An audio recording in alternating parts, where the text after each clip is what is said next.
We're kicking off today with WWE NXT as General Manager Ava took a firm stance against the Tony D'Angelo family this week after their disruptive behavior on the previous week's show. Instead of canceling D'Angelo's Heritage Cup opportunity though, Ava imposed a hefty fine of $20,000, but the Don of NXT seemed unfazed and offered to pay the fine in cash. Ava warned D'Angelo against any funny business regarding his cup match, as after the family's involvement last week, she wanted a match free of any unforeseen twists and turns. In the main event, D'Angelo challenged NXT Heritage Cup holder Charlie Dempsey of the No Quarter Catch crew in a match under the traditional Heritage Cup rules. Despite Ava's warning, the Don's family were with him at ringside, while Dempsey went in alone, and this was an exciting showdown from the start, with the Don getting a pin in round 1. Dempsey would rally back by getting the next pinfall, tying the bout after a series of time limit draws in the previous rounds, so everything came down to the 5th and final round. Even with an appearance from Damon Kemp and Miles Bourne, D'Angelo was able to score the final pinfall over Dempsey, and the Don now holds the NXT Heritage Cup. Tony and his family didn't have long to celebrate though, as the scene shifted to the backstage area, and it was havoc in the arena with 3 of NXT's top stars laid out.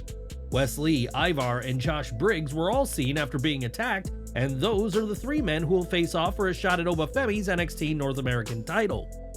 The attackers were revealed to be Gallus, who made their return to NXT after months and said that attacking 3 top names was just the start of their planned resurgence. Mark Coffey, Joe Coffey, and Wolfgang once dominated in NXT UK and plan to do the same in NXT. And what do you make of their return? Let us know in the comments below. Since the Raw after WrestleMania, a series of QR codes, glitches, and videos have teased something big, and it's believed that Uncle Howdy will be returning with a faction.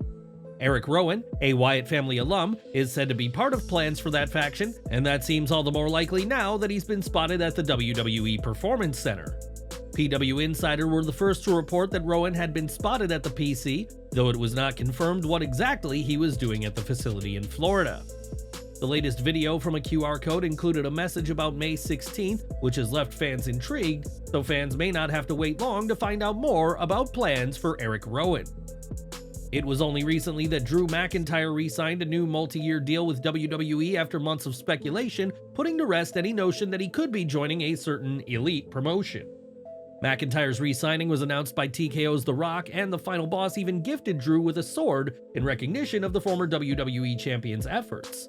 Speaking with the Daily Mail, McIntyre addressed what's important at this point of his wrestling career and how vital it is that he can spend time with his family. He said, "Being happy at this point of my life and career, all that matters is I'm happy and I can get time with my family that I've not had for 20 years. When it comes to creative, I can only control the controllable. As we've seen, almost for the past couple of years, there's been a lot more leeway given to talent, a lot more collaboration. It's been awesome, as you can see across the board. A lot of people breaking out and an opportunity for myself to show what I can truly do. I know with that it's always going to be a case of roll with the punches, peaks and valleys, but there's more to it than just that. We'll see what the future holds. I just know that I'm in my prime and Drew McIntyre is not going to stop wrestling."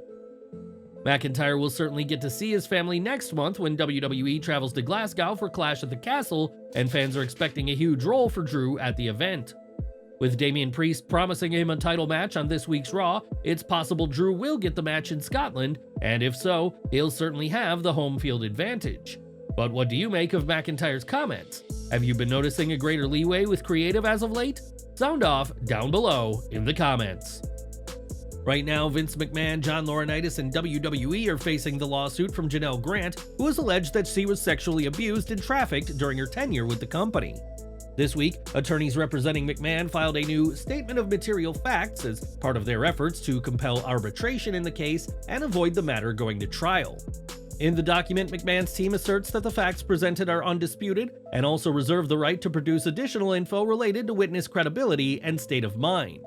The facts that McMahon's legal team presented in this new motion are as follows. Plaintiff Janelle Grant and McMahon had a 3-year relationship that concluded around January 2022. Throughout their relationship, Grant resided in the same luxury apartment building as McMahon. Following the end of their relationship, both parties entered into a confidential settlement agreement, general release, and covenant not to sue. Before involving their respective attorneys in negotiating the agreement, Grant herself negotiated the monetary compensation, increasing it from an initial offer of $1 million to $3 million. Legal representation was secured for both parties during the drafting and negotiation of the agreement, with Jonathan M. Shapiro representing Grant and Jerry S. McDevitt representing McMahon. It wasn't too long ago that McMahon filed his motion to compel arbitration, and with it made a series of damning remarks against Grant, which she feels were out of line.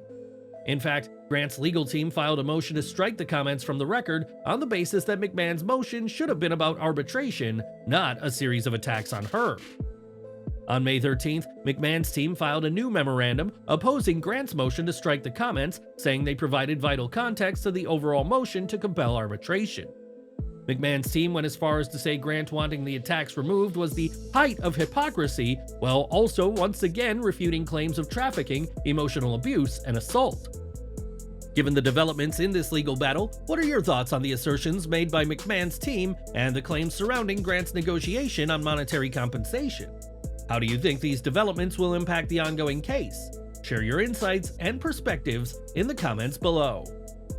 For years, John Hennigan has worked under many names, the most notable being John Morrison, but when he joined WWE, he initially worked as Johnny Blaze. In 2004, Blaze would debut by introducing himself to Stone Cold Steve Austin, but it wouldn't be long before this name was nixed in favor of Johnny Nitro. In an interview with NXT alum Mackenzie Mitchell, Morrison explained that upon using the Johnny Blaze name, WWE quickly got a cease and desist from Method Man and Marvel Comics. In addition to being known as Method Man, the rapper performed under the name Johnny Blaze, while Marvel ordered the C&D as their character Ghost Rider's real identity is also Johnny Blaze. With so many Johnny Blazes around, WWE would rebrand their talent to be Johnny Nitro, and it would only be a few years later that John Morrison arrived on the scene. Back to NXT, which saw the main show debut of Carly Bright, who has been turning heads with her work as part of the NXT Level Up development show. Bright, who almost qualified in last week's NXT Combine, requested General Manager Ava to grant her a match against the feisty and tough Lola Vice, which she did for later in the night. Bright brought her A-game from the start and delivered some tough shots to Vice, and was able to hold her own against the winner of the first women's NXT Underground match. Despite a valiant effort though, Bright lost to Vice, and post-match, Vice and Shayna Baszler got into a physical altercation with their rivals Carmen Petrovic and Natalya. What are your thoughts on NXT star Carly Bright making her debut against Lola Vice on tonight's edition of the show? Sound off in the comments. Ridge Holland continued to try and win over Chase U, and he was set to team with Duke Hudson to face the OC before Hudson was replaced with Riley Osborne. Ridge was okay with the change, saying it had helped Chase U trust him, and even changed the colors of his trunks to match the red of Chase U after being in all black last week. Ridge started the match against Luke Gallows and showed good chemistry with Osborne, but Holland would ultimately lose the match for his team via a roll-up. This was another letdown from Holland, as last week on NXT, he messed up a match against Lexis King by trying to aid Chase U by giving them a steel chair that backfired. The chair proved to be a distraction, and King secured the victory in a loss for Chase U that stung even more, considering the insults King had previously delivered to Thea Hale. Despite the loss this week, Chase U members still accepted Ridge in, and Hale was incredibly excited to welcome him in a post-match segment, and even convinced Riley to make amends. With Holland seemingly a permanent fixture of Chase U, it'll be interesting to see how the faction benefits now that he's in their ranks. In a women's North American title qualifier, Sol Ruca battled a powerful Izzi Dame and got the win after a very impressive soul snatcher out of a head scissors in the corner. Ruca's talents are well established by now, but Dame also showed out in this match as she looked consistent against the high flyer, which helped build to the phenomenal finish. The only issue is that this match didn't go longer, as they both had more to give, and Ruca needed a win here, and now stands out as a frontrunner to win the Women's North American Gold. As we've seen on WWE TV, the Anoa'i family is full of wrestlers, and fans could be seeing Zilla Fatu on TV if the multi-generational star has his way.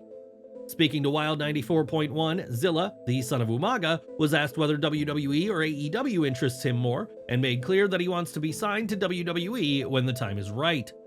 Zilla has been working as part of Booker T's Reality of Wrestling and has impressed so far, and don't count out the young wrestler joining his family in WWE down the line.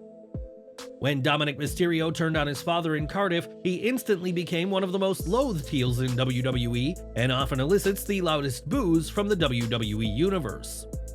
In late 2023, AJ Styles returned to WWE after a hiatus as a heel, and now the Phenomenal One has set himself a lofty goal, as he told Sports Illustrated, "As bad, ugly, and mean as a heel is supposed to be, I'm gonna be that guy. When I step into an arena, I want more boos than Dominik Mysterio. That's what I'm after. That's my job, and I want to do it better than anybody."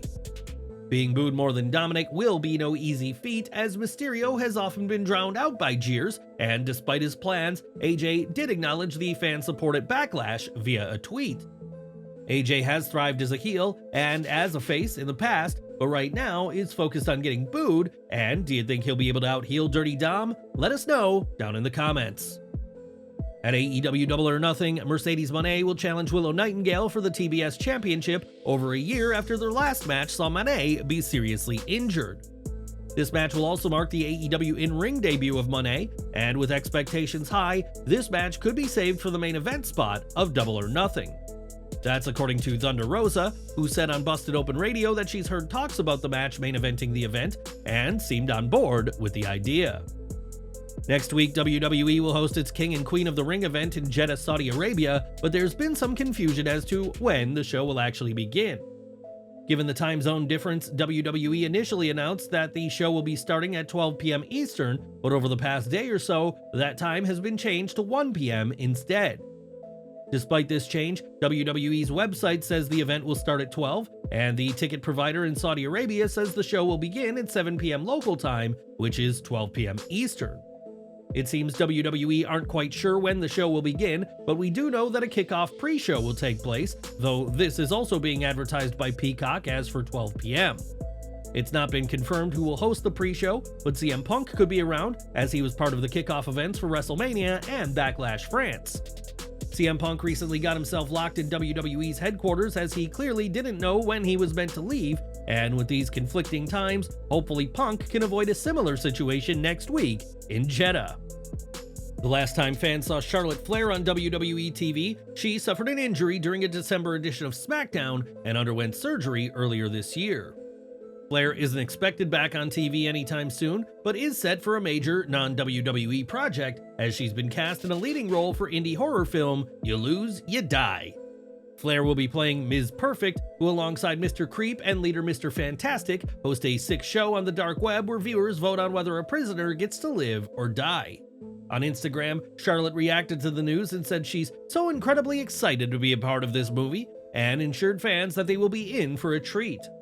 The film is the brainchild of Carlos Spiff TV Suarez, and we'll see Flair work alongside Freddy Rodriguez in this project by Averted Vision Pictures. The film is currently in pre-production, but sounds like an intriguing story, and landing a movie role is quite the score for Flair, as she plans to make waves out of the ring. On this week's Raw, Lilian Garcia made a surprise return to introduce Kofi Kingston for his match, while Samantha Irvin did the introductions for Gunther. This was certainly a shock for fans, and on her Instagram story, Garcia explained how her surprise appearance came to be. She said, "I just stopped by to say hi to everybody. The next thing you know, I was on the show. It was so much fun. Triple H, thank you so much for including me in the show. Doing that with Samantha was so awesome, and all the fans and the reception that I got, you guys are amazing. I miss you. I'm just so glad that I can pop in every now and then.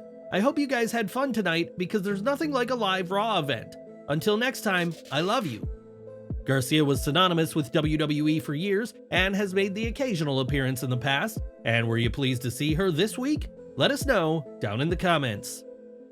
At WrestleMania 40, Jey Uso and Jimmy Uso faced off in a match that, outside Cody Rhodes versus Roman Reigns, had the most amount of build dating back to SummerSlam 2023. Despite all of this build, as well as the familial connection of the two brothers though, the match didn't live up to expectations, with many calling it the worst bout on the two-night card. Sitting down with the Daily Mail, Jey was asked about his victory in Lincoln Financial Field and was aware that the match wasn't what it should have been. He said, "To be honest, it was still a dream match, just me and my brother. I kind of felt like I kind of let the people down though. It was all due to timing issues, so our match was fairly quick. Sometimes you just gotta roll with it. It is what it is." Jey went on to say that despite the match not delivering the banger he wanted, he was happy for the opportunity, and time will tell if the two get a rematch down the line. But what did you make of Jimmy vs. Jay at WrestleMania? Did the match let you down, or did it do the job it was meant to do? Share your views down below. WWE NXT saw OTM take on Edris Enofe and Malik Blade, but Enofe struggled to get over his worry about bad luck in the locker room. This match never really got going like Enofe and Blade have shown in the past, with one of the few highlights being a fight between Brindley Reese and Jada Parker as they went to commercial. The fight continued after the commercial break until both were sent backstage, and in the end, OTM laid out Blade with their finisher to get the win. The action was solid enough between two talented teams, but more should have been possible with the time they had, especially considering how short other matches on the show were. In our second women's North American title qualifier, Lash Legend took on Ivy Nile, though Legend was probably distracted as Noam Dar had been found laid out earlier in the show. During the match, Jakara Jackson grabbed the leg of Nile to save Legend from a dragon sleeper, and the distraction allowed Legend to get the big boot for the win. Nile was working overtime in this match to get in what she could, but with just 3 minutes, that did not amount to enough to show what she has. Still, Nile did most of the work before Legend hit her finisher, a predictable outcome, but that doesn't mean this match couldn't have been better with more time. Taking the place of an injured Noam Dar, Oro Mensah promised to take down Siobhan Evans, believing the young OG attacked the Scottish Supernova. Trick Williams arrived mid-match to stop Lash Legend, giving Mensah a steel chair, and amid the chaos, Evans kicked Mensah to the mat, then hit a corkscrew senton for the win. While Evans vs. Dar might have been a better match, it was smart to pivot to a match that could get the young OG a big win and keep a match with Dar for a bigger stage.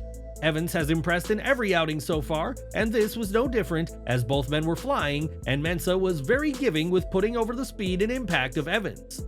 This booking suggested Evans could start working more with Trick in a smart pairing, as it could get Evans on TV weekly, while setting up a fun story of the rookie learning under the champion. In his first promo back, Wes Lee explained that he almost gave up on his dream after his back injury, but he was interrupted by Oba Femi, who was followed by Ivar and Josh Briggs. Lee told Femi to make it a fatal four-way match for the title, but instead, the big man told all three to fight to earn the shot at his NXT North American Championship. This was a fine promo segment that went a bit long for all the expected interruptions, but Lee especially delivered in the moment and continues to deliver underrated promos. While a fatal four-way could be fun, the best matchup is Femi vs. Lee, and if it does not happen at Battleground, it should still happen at a major NXT event. Of course, this segment came before Lee, Ivar, and Briggs were laid out by Gallus, so the road to a title match will not be easy for any of Femi's potential challengers. And we're ending with the LWO, as when they were drafted to Raw, so was Carlito, despite the cool superstar leaving the group after being revealed as the man who attacked Dragon Lee. In an interview after this week's Raw, Rey Mysterio explained that he pulled some strings to have Carlito drafted to the Red Brand, as he wants a match with his treacherous ex-ally. Had Carlito stayed on SmackDown, such a match would be unable to happen, but now the ultimate underdog is ready to get a piece of Carlito.